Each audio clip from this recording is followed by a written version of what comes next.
오늘 이 시간 여러분과 함께 예배를 드리고 또 이 말씀을 나눌 수 있는 기회를 주신 하나님 앞에 감사하고 또 교회 앞에 진심으로 감사를 드립니다. 저는 CCC라고 하는 대학생 선교단체에서 25년간 사역을 하면서 젊은 대학생들을 전도하고 또 제자로 훈련해서 파송하는 사역을 섬겨왔습니다. 그리고 청주 주님의 교회를 개척을 해서 15년간 교회 목회 사역을 감당을 했었습니다. 1992년도부터는 저희 아내와 함께 CCC 안에서 내적 치유 사역을 시작을 했습니다. 특별히 성서적 내적 치유 세미나를 저희가 1년에 5번씩 정기적인 세미나를 개최를 했는데요. 2박 3일 동안 숙박하면서 전체 13개 과정을 진행을 하면서 사람의 내면에 있는 상처와 아픔들을 치유하고 또 우울증, 공황장애, 각종 중독적인 여러 가지 성향들, 또 영성 회복 이런 내용들을 집중적으로 다루는 세미나를 저희가 지금까지 진행을 해왔었습니다. 이 세미나에 참석하신 분들이 현재 6만 명이 넘는 분들이 이 세미나를 참여했고, 저와 제 아내가 공동으로 저술했던 내 마음속에 울고 있는 내가 있어요라는 책이 있습니다. 이 책이 현재 120세 이상이 출판이 되기도 하면서 수많은 사람들을 만나고 또 상담하고 또 여러 가지 치유 사역을 전개하는 과정 속에서 제가 아주 똑똑하게 분명히 보았던 사실 하나가 있습니다. 그것은 사람을 죽이고 망하게 하는 것은 총과 칼이 아니었습니다. 사람을 죽음으로 몰아넣고 한 사람의 인생을 궁극적으로 파괴시키고 망하게 하는 것은 거짓말이었습니다. 이 거짓말에 묶이고 거짓말에 갇혀 있게 되면은 그 거짓말에 끌려서 그 사람의 인생의 모든 것은 결정이 되고 또 모든 결과가 만들어지는 것들을 보게 되었습니다. 우리 호산나 시홀의 이사장님을 역임하셨고 또 주부편지 발행인도 하셨던 박강울 권사님이 계십니다. 이 권사님이 42살까지 소아마비 인생을 사셨는데요. 그런데 42살 되던 해에 병원에서 정밀 진단을 받는 과정 중에 아주 충격적인 사실 하나가 발견이 됐습니다. 그것은 이분이 소아마비가 아니었다고 하는 것이었습니다. 소아마비가 아니었는데 42살까지 소아마비 인생을 살아오셨습니다. 이 권사님이 2살 때 다락방에서 한번 떨어진 사고가 있었는데 이 사고 이후에 몸에 이상 증상이 나타나기 시작했고, 그래서 이제 부모님이 이 아이를 데리고 병원에 가서 진단을 한 결과 의사 선생님으로 진단명이 나오기를 이 아이는 소아마비입니다. 우리 한국의 1950년대 후반 또 1960년대 소아마비가 창궐한 적이 있었습니다. 의사 선생님이 의사의 권위를 가지고 내 딸을 진단하고 소아마비라고 진단명을 내렸을 때 그것을 거부할 수 있는 부모는 아무도 존재하지 않습니다. 그래서 내 딸이 소아마비에 걸렸구나. 이것을 하나의 운명으로 받아들일 수밖에 없었습니다. 그리고 이 박강울 어린아이도 내가 소아마비라는 사실을 하나의 팔자소관으로 여기고 42살까지 소아마비 인생을 사셨습니다. 그런데 소아마비가 아니고 그 다락방에서 떨어졌을 때 골반뼈가 접골이 됐던 것입니다. 이 접골된 뼈를 맞춰놓으면 되는데 그것을 감지하지 못했던 의사 선생님이 몇 가지 증상만 체크를 하고 소아마비라고 진단명을 내려고 말았습니다. 이 권사님이 병원에 입원을 하고 수술을 받고 또 재활의 과정을 거치고 난 이후에 병원에서 퇴원하던 날에는 키가 불쑥 커졌다고 합니다. 한 의사의 오진 한마디가 한 여자의 일생 40년을 소아마비로 묶어버리고 소아마비 인생으로 그 삶을 어둡게 살아갈 수밖에 없었던 결과를 만들어내게 되었습니다. 여러분들 중에 바보 빅터라고 하는 책을 많이 읽어보셨을 것입니다. 애플리의 사회 이사였고 멘사클럽의 회장이었던 이 빅터가 17년 동안 바보로 인생을 살았습니다. 왜 바보였냐면 IQ가 73밖에 되지 않았습니다.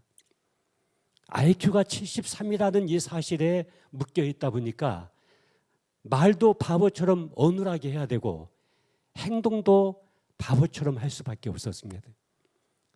그런데 나중에 알게 된 중요한 사실 하나는 이 빅터의 IQ가 73이 아니고 173이었습니다.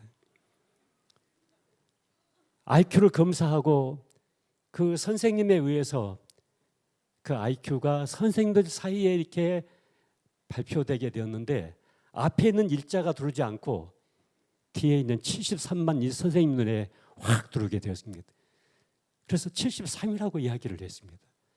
이게 번져가지고 이 빅터의 IQ가 73이라는 사실들이 알려지게 되었고 빅터 자신도 자기 IQ가 73이라는 사실에 묶이다 보니까 17년 동안 바보로 인생을 살아갈 수밖에 없었습니다.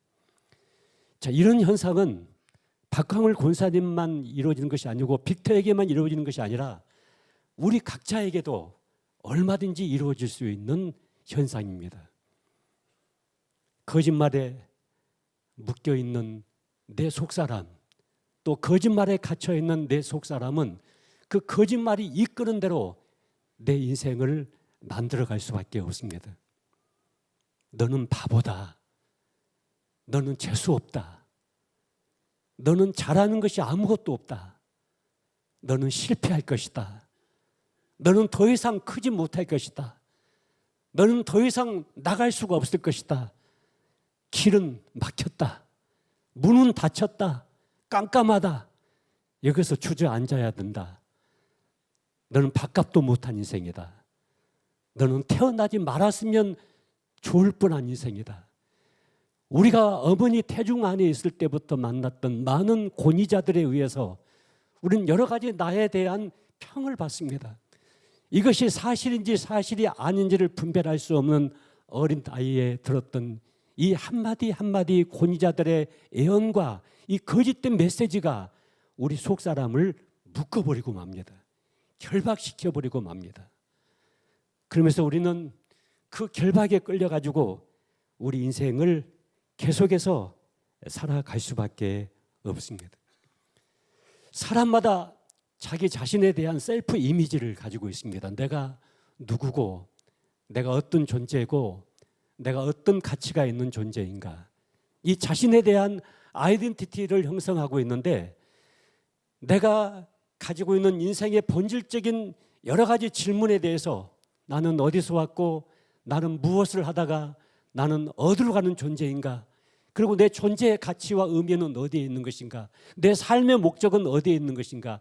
이런 인생의 여러 가지 본질적인 질문에 대한 해답을 이 거짓된 메시지와 거짓된 예언에 묶여 있게 되면은 우리의 자아상은 극도로 부정적인 자아상으로 형성되게 되고 우리의 자존감은 극도로 낮은 자존감을 형성시킬 수밖에 없습니다. 여러분, 자존감이 낮으면 사람과의 관계 속에서 건강한 관계를 형성하기가 매우 어려워집니다. 나와의 관계, 나와 가족과의 관계, 나와 이웃과의 관계, 이 모든 관계가 정상적으로 건강하게 이루어지지가 않습니다. 또 자존감이 낮으면 상처를 많이 받습니다. 누가 조금만 말만 해도 그거로 말미암아 상처를 받고 또 서운한 감정 속에 묶이게 되고 또 여러 가지 감정에 휘둘려 가지고 자신의 건강한 인격성을 성숙되게 나타나기가 매우 어려워지게 됩니다. 그런데 이 자존감이 건강하게 되면은 삶의 활기가 있습니다. 그리고 내적인 깊은 안정감이 있습니다.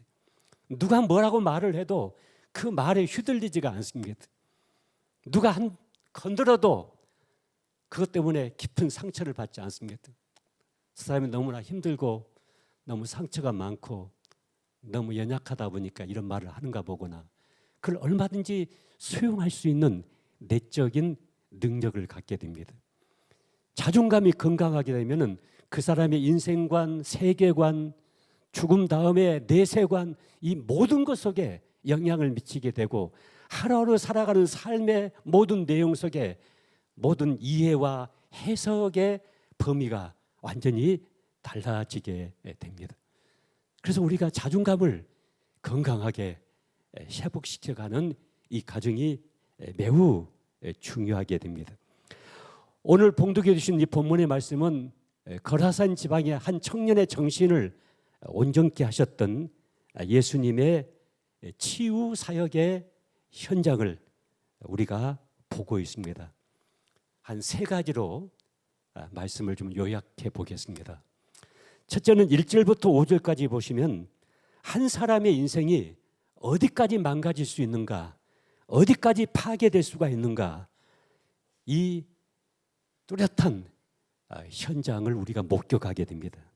이 청년은 나와의 관계는 물론이거니와 나와 가족과의 관계, 이웃과의 관계, 하나님과의 관계가 다 깨져버리게 되었고 무덤 사이에 거처하면서 어두움 속에서 어두운 자아상을 가지고 어두운 자존감을 가지고 돌로 자기 몸을 자학하고 자기의 인생 전체를 망가뜨리고 있는 그런 삶을 살아가면서 죽어가고 있는 청년의 모습입니다.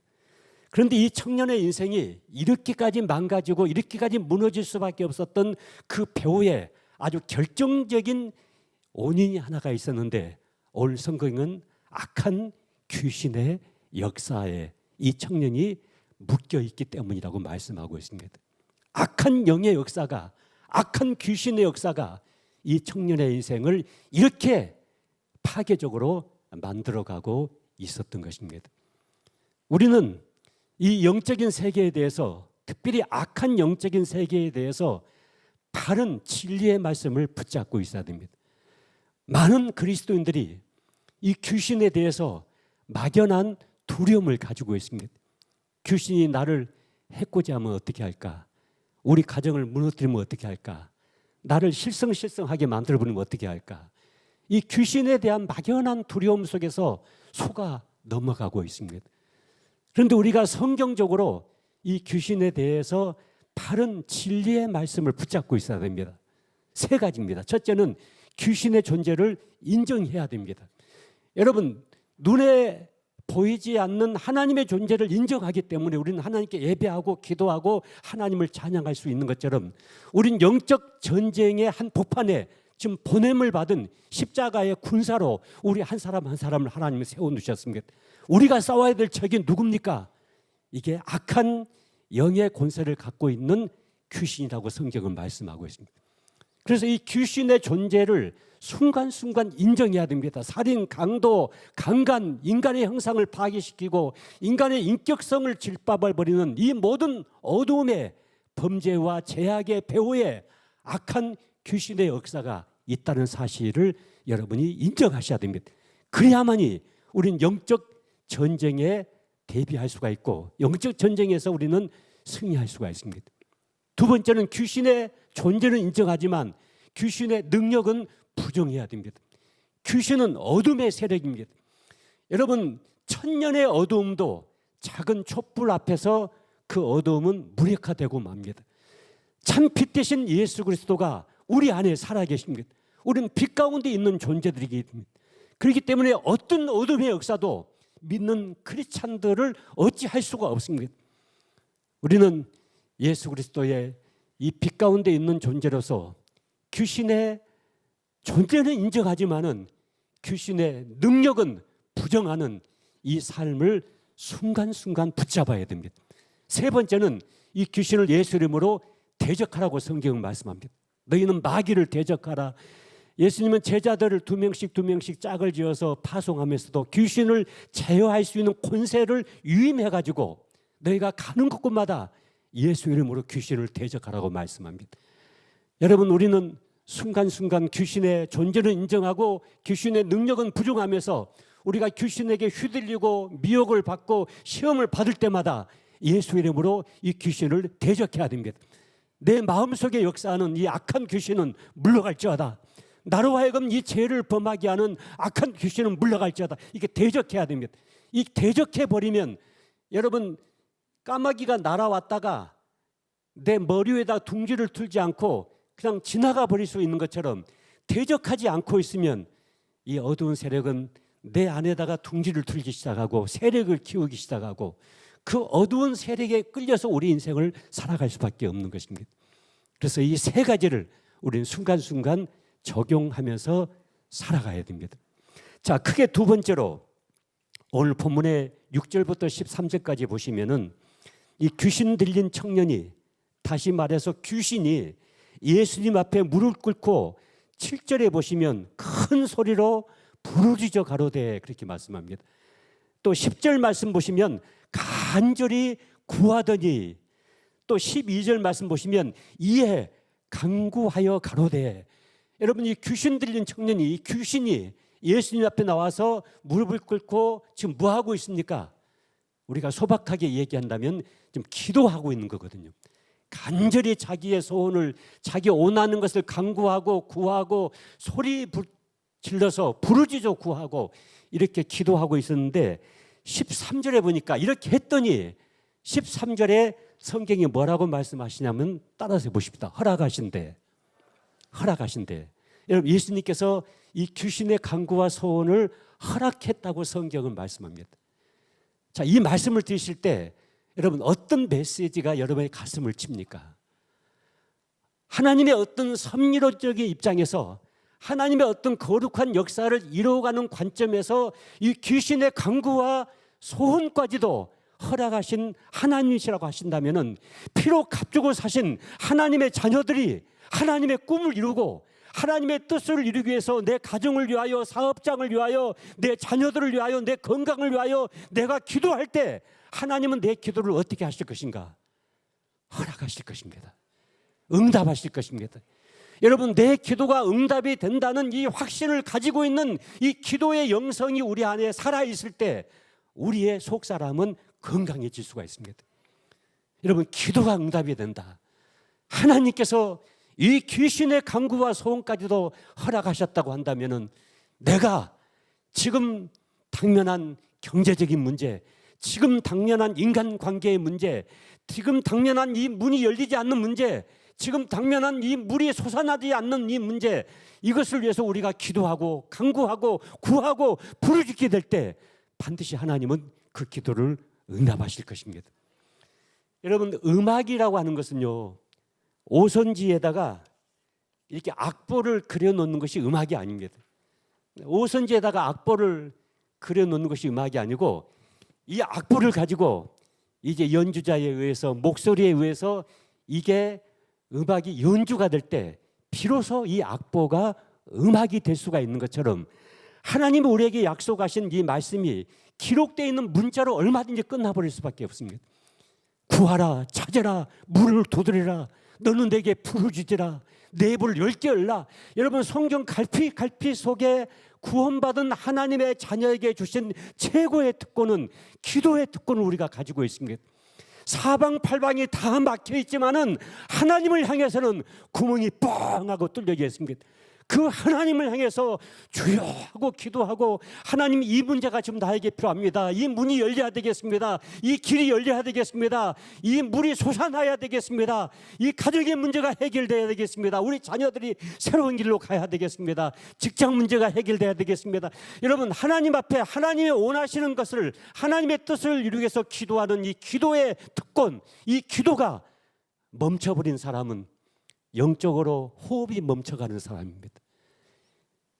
오늘 우리 안에서 이 기도의 영성을 회복하고 이 기도의 특권을 다 바닥나도록 써버린 사람은 아무도 존재하지 않습니다. 계속해서 우리는 구하고 간구하는 이 기도의 삶을 우리는 찾아내야 되겠습니다. 세 번째로 오늘 설교 제목인 이 자존감에 관한 말씀입니다. 여러분, 오늘 13절에 보시면은 이 청년의 정신을 온전케 하기 위해서 예수님께서 돼지 몇 마리를 죽이십니까? 2,000마리 돼지떼가 바닷속에 몰살되고 맙니다. 저는 예수 믿고 성경 읽고 성경을 공부하는 과정 속에서 이 마가복음 5장에 한 청년의 정신을 온전케 하기 위해서 돼지 2,000마리를 바닷속에다가 몰살시켰던 이 예수님의 이 말씀이 이해가 되지가 않았습니다. 용납이 되지가 않았습니다. 수용이 되지가 않았습니다. 여러분, 이해가 되십니까? 이 말씀이 이해가 되십니까? 여러분, 돼지 2,000마리가 가지고 있는 경제적인 가치는 엄청납니다. 제 친구 장로님 한 분이 돼지 농장을 크게 하는 분이 계십니다. 제가 그 장로님에게 물어보니까 돼지 한 마리 출하 가격이 보통 100근 정도, 60kg 정도 되면은 보통 다 출하를 한다고 합니다. 근데 돼지 값이 평범할 때는 50만 원, 60만 원, 좀 높을 때는 70만 원, 뭐 높을 때는 80만 원까지도 간다고 합니다. 그 돼지 한 마리 그냥 50만 원씩만 계산해 가지고 2,000마리 곱하기 50만 원 해보십시오. 얼마입니까? 10억입니다, 여러분. 뭐 별로 놀라지 않으시죠?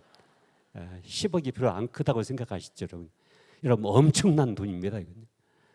여러분, 돼지 2,000마리 잡아 눕혀 놓으면, 물만 좀 많이 부으면 청주 시민 절반이 따로 국밥을 한 그릇씩 다 먹을 수 있을 만큼 이건 엄청난 물질입니다.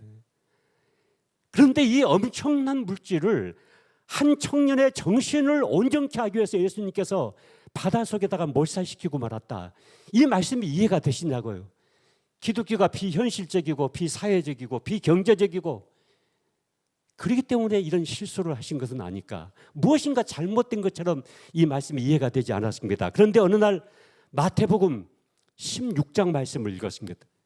마태복음 16장 26절에 사람이 온 천하를 얻고도 자기 목숨을 잃으면 무엇이 유익하리요?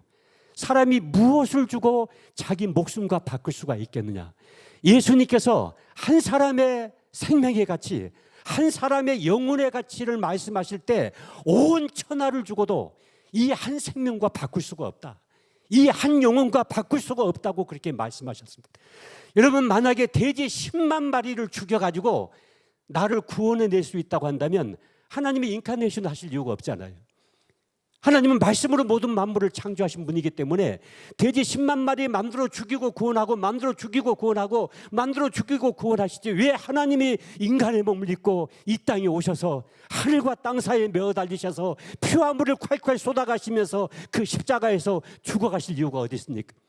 돼지 10만 마리를 죽여도 100억을 줘도 1000억을 줘도 내 영혼을 구원해낼 수가 없기 때문에, 나의 생명을 구원해낼 수가 없기 때문에 하나님이 인간의 몸을 입고 이 땅에 오셔서 나를 대신해서 십자가에 메어 달려 죽으신 이 사건이 기독교의 복음의 핵심 사건 아닙니까? 저는 어느 날 이 말씀을 깨달으면서, 저는 지금까지 나라는 존재의 가치를 생각할 때마다, 내 자존감을 생각할 때마다 세상이 나에 대해서 뭐라고 말을 했는가, 물질적인 가치는 나에 대해서 뭐라고 말을 했는가, 내 부모님은 나에 대해서 뭐라고 말을 했는가, 선생님은 나에 대해서 뭐라고 말을 했는가, 언론은 나에 대해서 뭐라고 말했는가, 이 세상적인 가치관에 의해서 나를 보고 나의 자존감을 형성시켜 왔습니다. 그런데 제가 예수 그리스도를 믿고 성경을 읽고 성경을 공부하고 십자가를 통해서 나를 보는 순간 나라는 존재가 보통 존재가 아니었습니다. 여러분, 요한복음 3장 16절은 하나님이 나를 이처럼 사랑하사 독생자를 주셨다 이렇게 말씀합니다. 이 말씀은 나와 독생자를 맞바꿨다 그 말씀입니다. 여러분, 물물 교환은 똑같은 가치가 인정될 때 물물 교환이 성립이 되는데, 하나님이 나를 보실 때 예수 그리스도의 존재 가치와 내 존재 가치를 동일하게 보신 것입니다. 그래서 하나님이 나를 사랑하사 예수님을 십자가에 내어 주셨다 이렇게 말씀합니다. 이 말씀 앞에 제가 충격이 되었습니다. 저는 꿈이 없는 인생이었습니다. 저희 부모님은 두 분 다 농사를 짓는 분이셨습니다. 저희 집에 형제가 7남매였습니다. 아들이 둘이고 딸이 5이 있는 집안에 제가 한가운데 이제 태어났습니다. 제가 초등학교 5학년 때 교통사고로 나도 죽으면 좋겠다는 생각을 가져본 적이 있었습니다. 왜 그런 생각을 갖게 됐냐면, 제가 초등학교 5학년 때 저희 집에 흉년이 들어가지고 정말 끼니끼니를 먹고 살기가 너무 어려웠습니다. 6.25 전쟁이 끝나고 전쟁의 폐허 속에 이 보릿고개가 생생하게 있었던 그 어린 시절이었습니다. 그래서 몇 끼니끼니를 죽을 먹었습니다. 여러 가지 죽을 먹었습니다. 그런데 어느 날은 죽도 먹을 수 없는 막다른 한계 앞에 저희 온 가족이 다 부딪히고 말았습니다. 그래서 하루 종일 아무것도 먹지 못하고 다 방에 이렇게 누워 있었습니다. 여러분, 서름 중에 배고픈 서름보다 더 큰 서름이 없다는 얘기가 있습니다. 사람이 언제 이렇게 무너져 버리냐면요, 처자식이 있는데 당장 끼니를 이어갈 수가 없을 때 사람은 무너져 버립니다. 그리고 자기 인생 하나의 무게를 감당하지 못해서 극단적인 선택을 하는 사람들도 많이 있게 됩니다. 온종일 굶었는데 땅거미가 깔리는 시간에 어머니가 밖으로 나가셨습니다. 그리고 캄캄한 밤중에 어디선가 식량을 좀 구해가지고 오셨어요. 그거 가지고 죽을 끓여서 온종일 굶은 저희 가족들을 먹였습니다. 다음날 아침 제가 일어나서 물을 먹기 위해서 우물가를 갔습니다. 저희 우물은 부엌 바로 밖에 우물이 있었습니다. 두레박을 던져서 물을 길어서 먹다가 제가 이렇게 부엌 쪽을 보게 되었습니다. 그랬더니 어머니가 부엌에서 불을 떼시다가 일어나셔서 이렇게 머리에 쓰고 계셨던 이렇게 수건을 이렇게 벗어가지고, 옛날에 어머니들이 불티가 머리에 튈까봐 불을 떼실 때는 머리에다 수건을 쓰고 불을 떼시거든요.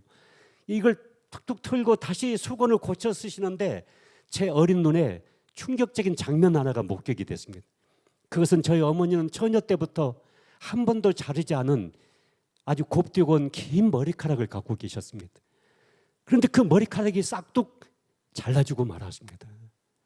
제가 두레박을 우물에 던지고 부엌에 뛰어 들어가서 엄마의 치마를 붙잡고 엄마, 애 머리카락이 잘라줬어요. 애 머리카락이 없어요. 제가 자꾸 때를 쓰면서 이렇게 어머니에게 물었습니다. 저희 어머니는 너는 알 바 아니라고 자꾸 부엌 밖으로 밀어냈습니다. 제가 나갈 수가 없었습니다. 계속 엄마의 치마를 붙잡고 엄마, 애 머리카락이 없어. 애 머리카락이 잘라졌어.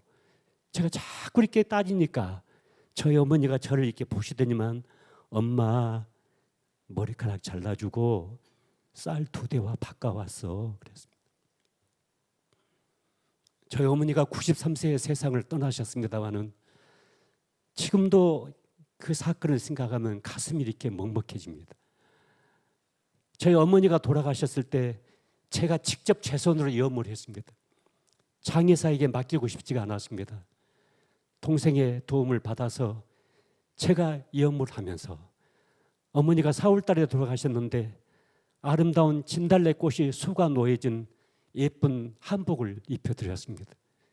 그리고 치마는 연분홍색 치마로 입혀드렸습니다.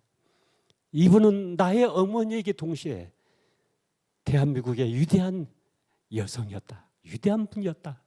그런 생각을 하게 되었습니다. 7남매를 그 어려운 과정 속에서 다 잘 키워내셨습니다. 그 어머니가 머리카락을 잘라주고 쌀 2대와 바꿔왔다는 얘기를 들으면서 제가 견딜 수가 없었습니다. 그래서 부엌에서 뛰쳐나가서 엉엉 울었습니다. 그리고 나도 5학년밖에 안 됐지만은 나도 무엇인가 우리 가정을 위해서, 우리 부모님들을 위해서 무엇인가를 해야만 된다고 생각이 들었는데 그 시골 농촌에서 할 수 있는 것이 아무것도 없었습니다. 우울한 시간을 며칠 동안 보냈는데 동네 친구를 만났는데 그 친구 아버지가 몇 달 전에 우리 동네 앞길에서 버스에 치여가지고 세상을 떠나셨어요. 근데 그 친구가 나에게 무슨 말을 했냐면은 며칠 전에 버스 회사에서 자기 집에 돈을 많이 가지고 왔대요. 교통사고 나서 이제 유자료를 받은 거예요. 저는 그걸 다 이해를 못하고 사람이 교통사고로 죽으면 돈을 그 가족들이 많이 받는다, 이 생각을 제가 단순하게 한 것 같아요. 그리고 어느 날 뿌옇게 먼지를 풍기는 신장로길에 서서 제가 트럭들이 여러 대가 지나가고 있었어요. 뛰어들까 말까, 뛰어들까 말까 주저하고 망설이다가 끝내는 제가 뛰어들지를 못했습니다. 제가 그때 만약에 뛰어들어서 죽었다고 한다면 우리 어머니 아버지는 내 생명의 가치를 얼마 정도 평가를 받을 수 있었을까? 100만 원 받을 수 있었을까? 아니면 200만 원 받을 수 있었을까? 나는 나라고 하는 존재를 단돈 100만 원, 200만 원쯤 생각하면서 어린 시절을 살아왔고, 그것이 내 인생관을 만들었고, 그것이 내 자아상을 만들었고, 그것이 내 자존감을 형성시키게 되었습니다. 그런데 제가 CCC 와가지고 예수를 믿고 성경을 공부하고 성경을 읽는 과정 속에서 오늘 이 마가복음을 읽고 또 마태복음을 읽어가는 과정 속에서 내가 나를 바라보는 안목이 완전히 바뀌어지게 되었습니다. 이 세상적인 안목이 아니고 물질적인 가치관의 안목이 아니라 하나님의 눈으로 나를 보게 되었습니다. 성경을 통해서 나를 보게 되었습니다. 예수 그리스도의 십자가를 통해서 나를 보게 되었습니다. 거기에 진짜 내가 있었습니다. 다른 것은 전부 다 가짜였습니다. 내가 바보라고요? 내가 할 수 있는 것이 아무것도 없다고요? 내가 무능하다고요? 내가 밥값도 못한다고요? 내가 재수 없다고요? 내가 태어나지 말았으면 좋을 뻔했다고요? 다 거짓말입니다. 나를 창조하신 하나님께서 나에게 뭐라고 말씀하고 있는가? 아무개야, 너는 내 것이다. 내가 너를 도울 것이다. 내가 너와 함께 할 것이다. 불 가운데 물 가운데 지날 때에 내가 너를 지켜낼 것이다. 내 부모는 나를 버렸으나 여호와는 나를 영접하신다고 성경은 말씀하고 있습니다. 이사야서 49장에 보시면 여인이 어찌 그 젖먹는 자식을 잊겠으며 자기 태에서 난 아들을 긍휼히 여기지 않겠느냐. 혹시 그들은 잊을지라도 나는 너를 잊지 아니할 것이다, 이렇게 말씀하셨습니다. 이 말씀을 들으면서 나는 날아가는 존재의 가치, 날아가는 사람에 대해서 전혀 다른 각도에서 나를 바라볼 수 있는 시야가 확 열리게 되었습니다. 인생이 완전히 역전이 되고 인생이 완전히 바뀌어지게 되었습니다. 제가 어느 날 우뚝 서서 거울 앞에 비춰진 내 모습을 보면서 내가 나에게 이렇게 외쳤습니다. 아무개야, 너는 보통 사람이 아니다. 너는 돼지 2,000마리가 문제가 아니고 10억이 문제가 아니고 100억이 문제가 아니고 1,000억이 문제가 아니라 온 천하를 죽어도 너의 목숨을 구원해낼 수가 없기 때문에 천하 모든 만물을 창조하신 하나님이 인간의 몸을 입고 이 땅에 오셔서 너를 대신해서 십자가에 죽어가신 것이다. 거울에 비춰진 내 모습을 내가 바라보면서 나에게 이렇게 외치기 시작했을 때 내가 너무나 소중해지기 시작했습니다. 그래서 내가 나를 이렇게 꼭 끌어안았습니다. 나는 소중하다. 나는 고귀하다. 나는 이 세상에서 둘도 없는 유일한 하나님의 자녀다. 그러면서 내 입에서 신음처럼 한마디가 터져 나왔는데, 이렇게 소중한 나라면, 이렇게 고귀한 나라면 예수 그리스도를 십자가에 내어줄 만큼 그런 존재 가치가 나에게 있다고 한다면 나는 인생을 그럭저럭 살아서는 안 되겠다. 위대하게 살아야 되겠다. 가치 있게 살아야 되겠다. 멋있게 살아야 되겠다. 세상이 다르게 보이고 세계가 다르게 보이기 시작했습니다. 제가 국민훈장을 받았습니다. 충청북도에서 목사 중에서 국민훈장을 받은 사람은 저 하나 있다고 얘기를 합니다만은, 제가 국민훈장을 받을 수 있었던 하나의 중요한 동기가 어디에 있었냐면은 내 자존감이 완전히 달라졌기 때문이었습니다. 분명히 하나님이 나를 통해서 하나님의 꿈을 이루어내실 것이다. 나를 통해서 하나님의 뜻을 이루어내실 것이다. 나를 통해서 희망이 없는 사람들에게 희망을 주고 내면의 상처와 아픔 속에 울고 있는 사람들을 다시 일으켜 세울 것이라는 확신을 가지고 저의 인생을 지금까지 달려왔습니다. 여러분, 이 앞에 5만 원짜리가 있습니다. 이게 5만 원입니다. 근데 이게 이렇게 구겨져 있어도 이건 여전히 5만 원 가치가 있는 것입니다. 이게 땅바닥에 떨어져 가지고 발로만 짓밟혀서 더럽혀져 있어도 이건 여전히 5만 원 가치가 있는 것입니다. 이게 좀 찢어져 있어도 이건 여전히 5만 원 가치가 있는 것입니다. 여러분 자신을 생각해 볼 때 나는 과거가 있는 사람이다. 내 인생은 어두운 인생길을 걸어왔다. 누군가에게 짓밟힌 인생이다. 누군가에 의해서 더럽혀진 인생이다.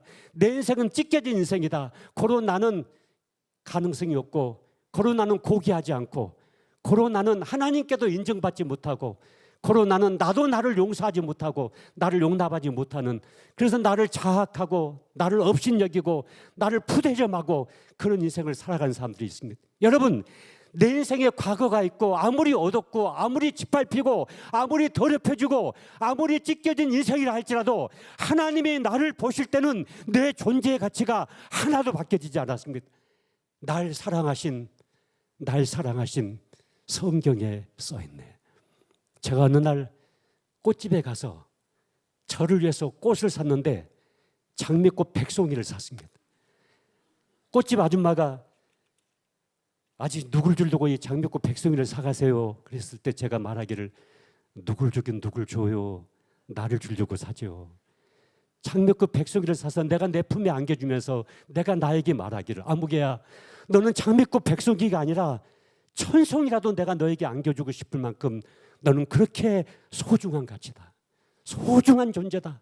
그런데 이 사소한 문제 때문에, 사소한 어려움 때문에, 이 사소한 환경 때문에 주저앉아서는 안 된다. 절망해서는 안 된다. 좌절해서는 안 된다. 십자가를 바라보자. 주님을 바라보고 다시 시작하자. 다시 일어나자. 여러분, 프랑스의 누브르 박물관에 가보시면 모나리자 그림이 있습니다. 별로 크지 않습니다. 그런데 그게 경매에 내놓으면은 얼마 정도 가치가 있느냐고 제가 물어봤더니 가이드가 한 4조 원 정도의 경매 가치가 있다고 합니다. 여러분, 그림 하나가 4조 원 정도의 가치가 있다고 합니다. 그리고 그 모나리자 그림 하나가 1년에 창출해내는 경제적인 가치가 40조 원 정도 된다고 합니다. 프랑스는 전부 다 모나리자 그림 하나 팔아가지고 살고 있는 나라예요. 여러분, 그림 하나도 4조 원 정도 간다고 한다면은 이 지구상에 나라는 존재는 다 하나밖에 존재하지 않잖아요. 2개, 3개가 없다고요. 유일한 존재라고요. 하나님의 독생자 예수 그리스도를 십자가에 내어줄 만큼 그렇게 소중한 존재라고요. 그래서 내가 나도 인정하고, 내가 나를 대접하고, 내가 나를 사랑하고, 내가 나를 용서하고, 내가 나를 고귀하게 여기는 이 가치관이 뒤바뀌게 될 때 우리의 자존감이 건강하게 일어날 수가 있습니다. 새롭게 회복될 수가 있습니다. 여러분, 다 같이 한번 두 손으로 여러분 자신을 한번 꼭 끌어안아 보세요. 이렇게 주님이 나를 알아주신다는 믿음을 가지고 나를 이렇게 꼭 끌어안아 보세요. 그동안 나를 별 볼 일 없다고 생각하고 나를 무시하고 내가 잘하는 것이 없다, 나는 실패자다, 나는 안 된다, 내 인생의 문은 열리지 않는다, 길이 없다, 이렇게 자포자기하고 좌절하고 낙심했던 순간들, 그건 하나님 앞에 제약이었습니다. 하나님은 우리에게 하나님의 형상을 대로 우리를 창조하셨습니다. 우리에게 신적인 능력을 부어주셨습니다. 신의 형상을 부어주셨습니다. 나를 꼭 끌어안고 이 시간 주님이 나에게 하시는 말씀들을 여러분 입으로 여러분 자신에게 한번 고백해 보세요. 아무개야, 너는 정말 소중한 사람이다. 너는 정말 고귀한 사람이다. 너는 이 지구상에 하나밖에 없는, 온 만물을 주고도 바꿀 수가 없는 절대적인 존재 가치를 가지고 있다. 아무개야, 내가 사랑한다. 사랑한다. 여러분 자신을 꼭 끌어안고 나의 진정한 아버지가 되신 하나님께서 나에게 말씀하신 그 말씀들을 여러분 속사람에게 들려줘야 됩니다. 그리고 이 말씀을 붙잡고 일어나야 됩니다. 모든 거짓된 굴레를 끊어버리고 이 시간 진리의 말씀으로 내 속사람을 옷입혀야 됩니다. 주님 감사합니다. 더 이상 나를 자학하지 않겠습니다. 더 이상 나에 대해서 실망하지 않겠습니다. 더 이상 나를 부대접하지 않겠습니다.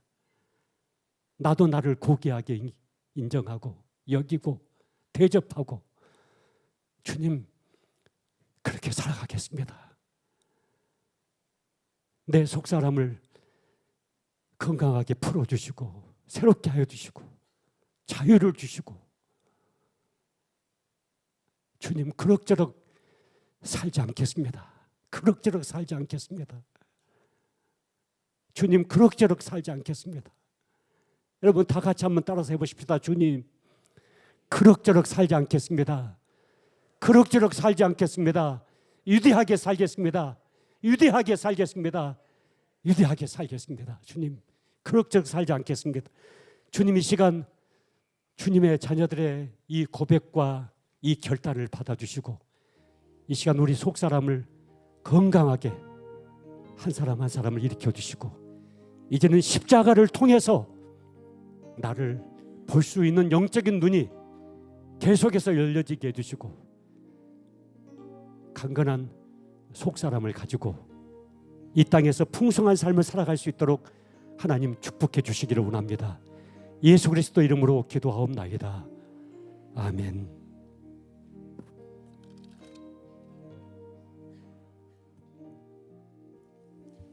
함께 자리에서 일어나셔서 찬송가 563장 찬양하신 후에 주소태 목사님 축도해 주심으로 주일 예배를 마치도록 하겠습니다.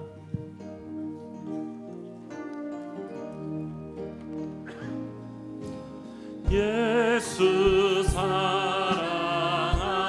사랑하심을 성경에서 배웠네. 우리들은 약하나 예수 권세 많도다. 날 사랑하시 날 사랑하시 날 사랑하시 성경에 쓰였네. 나를 사랑하시고 나를 사랑하시고 나의 죄를 다시소 하늘 문을 여시고 들어가게 하시네. 날 사랑하시 날 사랑하시 날 사랑하시 성경에 쓰였네. 내가 연약할수록